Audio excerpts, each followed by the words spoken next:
Before we start our lesson, I would like to ask some question for you.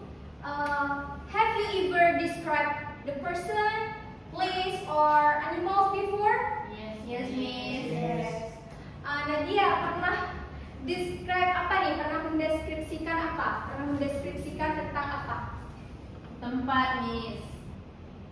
Oke, nah di sini ada descriptive text. Sekarang I will ask you where is identification of this text.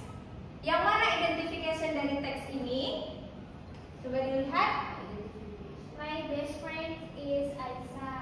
Yeah, my best friend is Aisyah. Then she is my my classmate.